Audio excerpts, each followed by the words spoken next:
एक बार फिर से स्वागत है दोस्तों आप सभी का हमारे इस YouTube चैनल करियर कंसल्टीज में, जहां हम देते हैं जानकारी आपको करियर और एम्प्लॉयमेंट से जुड़ी। तो दोस्तों जैसा कि वीडियो का थंबनेल देखकर आप समझ ही गए होंगे कि ये वीडियो है वाइट कॉलर जॉब्स के ऊपर। तो इंजीनियर्स के लिए वाइट कॉलर जॉब्स कौन सी होती है।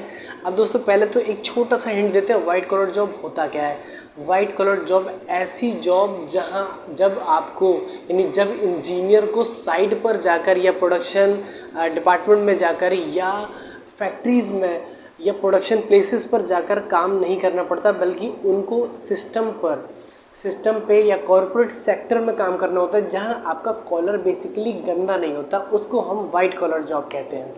8 ऐसी जॉब्स बताऊंगा इंजीनियर्स के लिए जहां उनको एक अच्छे से एसी रूम में बैठ करके सिस्टम के ऊपर काम करना है। तो पहले तो इसमें अवॉइड करेंगे इंजीनियरिंग्स की वो सारी जॉब्स जो कि ऑलरेडी आप लोग जानते हैं, जैसे aviation industry, software development, sales and marketing. इन सभी को हम अवॉइड करेंगे और कुछ अनएक्सप्लोर्ड एरियाज़ को छूने की कोशिश करेंगे।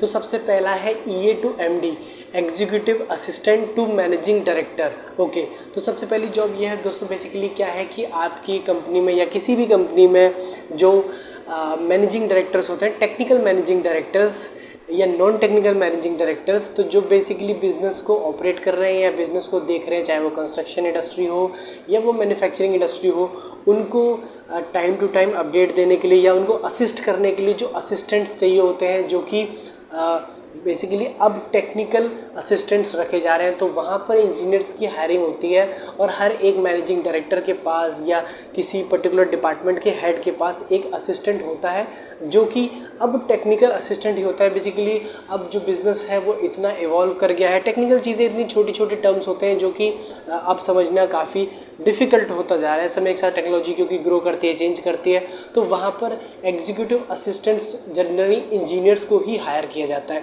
तो एक अच्छी अपॉर्चुनिटी होती है कि आप एसी रूम में मैनेजमेंट में बैठकर मैनेजमेंट के साथ काम कर रहे हैं। दोस्तों दूसरी जॉब जो मैं जिसके बारे में बात करूँगा वो है प्रोक्योरमेंट इंजीनियर और परचेज इंजीनियर। तो बेसिकली परचेज इंजीनियर का भी यही काम है कि वो जो चाहे कंस्ट्रक्शन की साइड हो या आपका प्रोडक्शन हो, मैन्युफैक्चरिंग हो, इसमें लगने वाला जितना भी रॉ मटेरियल है उसको परचेज करना, क्योंकि अब धीरे धीरे करके ये काम भी बहुत ही टेक्निकल होता जा रहा है। छोटे छोटे आइटम्स होते हैं, बड़ी ही इंजीनियरिंग की या मतलब नॉलेज की रिक्वायरमेंट होती है इसको, तो नॉन टेक्निकल व्यक्ति को अवॉइड किया जाता है इस तरह की जॉब्स में, और कोशिश की जाती है कि एक टेक्निकल पर्सन यानी कि एक इंजीनियर ही परचेज इंजीनियर या प्रोक्योरमेंट इंजीनियर लिया जाए।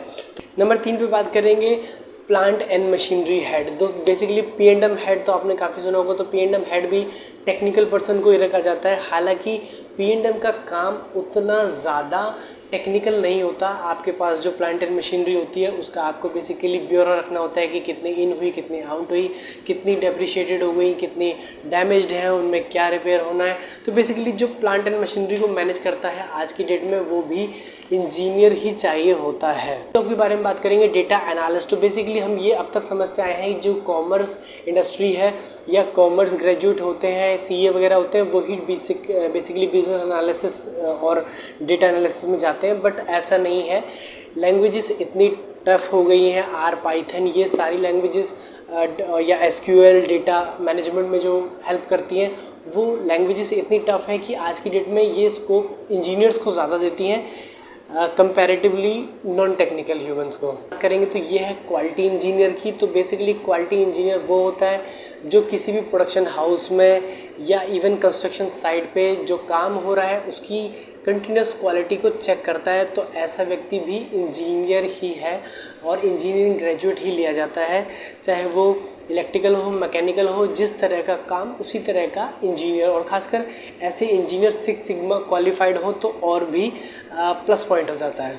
अगला ऑप्शन है business development executive. Business development executive basically वो होते हैं जो हेल्प करते हैं कंपनी को टेंडरिंग में, कॉन्ट्रैक्ट्स राइटिंग में, इसके अलावा क्लाइंट से मीटिंग्स करने में। तो बेसिकली ये भी एक अच्छा टेक्निकल ऑप्शन है और साथ ही साथ वाइट कॉलर जॉब है जिसमें कि आपको इतनी हार्डशिप नहीं होती जितनी कि कंस्ट्रक्शन साइट पर या प्रोडक्शन प्लांट में होती। अगली जॉब है प्लानिंग इंजीनियर की, यानी कॉन्ट्रैक्ट मिलने के बाद जो प्रोजेक्ट की प्लानिंग होगी, या अगर आप मैन्युफैक्चरिंग इंडस्ट्री में हैं तो मैन्युफैक्चरिंग की प्लानिंग, यानी कि ओवरऑल प्रोजेक्ट का एनालिसिस के साथ साथ उसको कंप्लीट कराने तक के सारे कोऑर्डिनेशन के जॉब बेसिकली प्लानिंग इंजीनियर के हिस्से में जाते हैं, और ये भी काफ़ी वैल्यूड जॉब होती है। वेल ये जॉब तो आप अच्छे से जानते हैं, डिज़ाइन एंड इरेक्शन इंजीनियर। हालांकि इरेक्शन इंजीनियर को जो कि टेस्टिंग एंड इरेक्शन का टेस्टिंग कमीशनिंग एंड इरेक्शन का काम करते हैं, उनको तो साइड पर ही जाना होता है। ये हालांकि वाइट कॉलर जॉब में काउंट नहीं होती, बट हाँ डिज़ाइनिंग ज़रूर वाइट कॉलर जॉब में काउंट होती है। वेल ये थी 8 ऐसी अपॉर्चुनिटीज़ जो इंजीनियर्स को वाइट कॉलर जॉब करने का मौका देती हैं। अगर आपको लगता है कि इनसे जुड़ी स्किल्स के बारे में भी अगर आप जानना चाहते हैं तो मुझे कमेंट सेक्शन में ज़रूर बताएं। मैं स्किल्स रिक्वायर्ड है या कहाँ से कोर्सेज किए जा सकते हैं अपनी स्किल्स को अपग्रेड करने के लिए ड्यूरिंग द जॉब। वेल अगर वीडियो पसंद आया तो इसे एक लाइक दे दीजिएगा, चैनल को सब्सक्राइब कर दीजिएगा।